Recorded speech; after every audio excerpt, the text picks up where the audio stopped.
Sa atong school principal, si Ma'am Ana, atong members of Board of Trustees, Pastor Roel Lumilang, and the pastoral staff of Bethel Baptist Church. Kung napay mga distinguished guests diri, mga ginikanan, sa mga estudyante, atong partners sa BBCA. Generation in his faith to extinction in the Lord Jesus Christ. Let me give you what happened to the United States of America. In the 1960, 1962, they abolished prayer in the classroom. 1963, they removed Bible study and the Ten Commandments in the classroom. So gitangtang na nila kinintangan because they said this has no place in the school system. In 1973, do you remember the case Roe versus Wade? Abortion was legalized in the United States of America to the extent karon New York City. Bisan mga anak nakaugma, kung ikaw mama magsulti, dili na kung gustuhan kining akong anak, i-abort na siya and patsyon ang bata. 1973 up until our time today.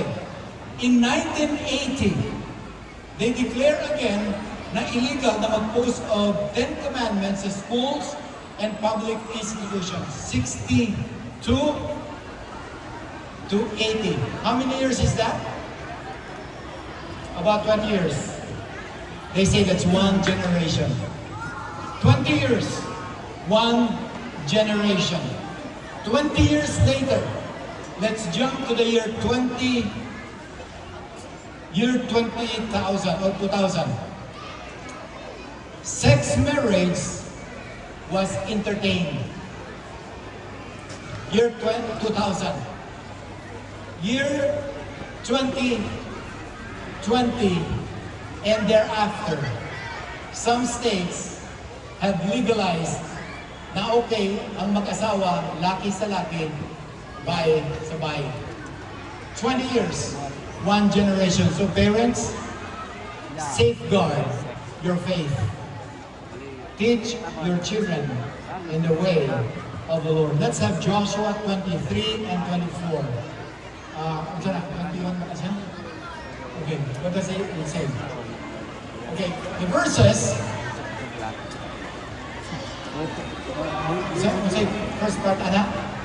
The Lord your God, okay, dried up the waters of Jordan for you, until you pass over, as the Lord your God did to the Red Sea, which He dried up for you until you passed over.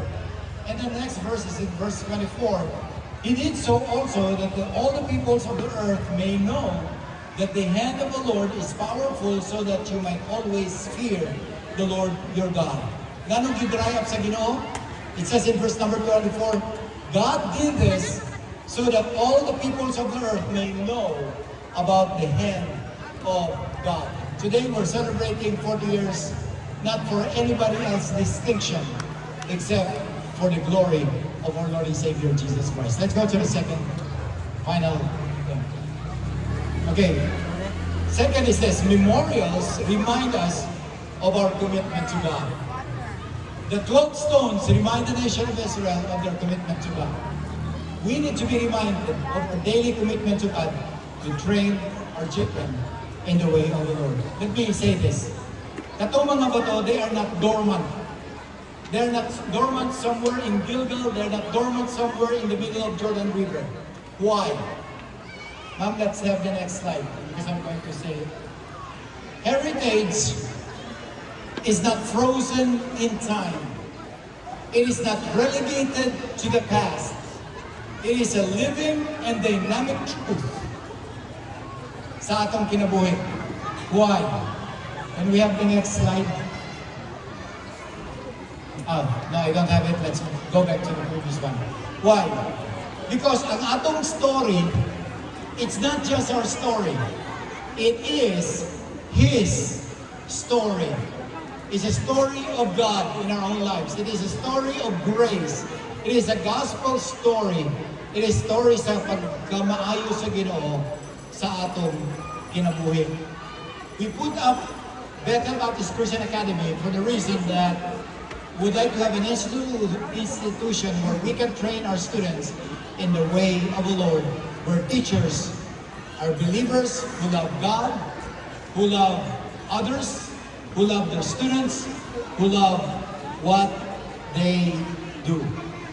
Parents and teachers, continue to pass on godly heritage to your children so that their future will be directed.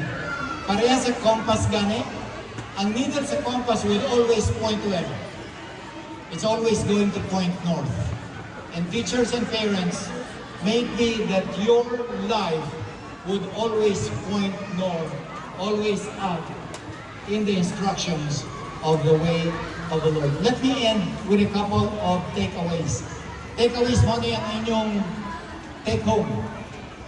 Mo na yung itong, masa na ilang kanta, Sharon Cuneta, balutin mo. So, mo na yung balutin mo. Okay? Number one, our life's impact is generational. Build one that will outlive you. I hope that when I am done in this life, when my number comes up, if the Lord has not come yet, BBCA will continue to live on with this generation of our teachers and the ones that should follow after. And then second, ang ingon niya, someone is sitting under the shade of a tree because someone some time ago planted that tree. Or let me put it in another way. Someone is enjoying the fruit of man today. Or unsa pa, durian, mangustin, lanzones. Because some years ago, somebody planted them. Parents, ano na mga ginikanan, teachers, kita na mga pastors, BOT, or somebody na guardian sa inyong mga anak, would you plant something? Plant a seed that our children can live on and enjoy the fruit because you planted a godly heritage. Mga lang congratulations BBCA. The Lord bless you sa inyong celebration day.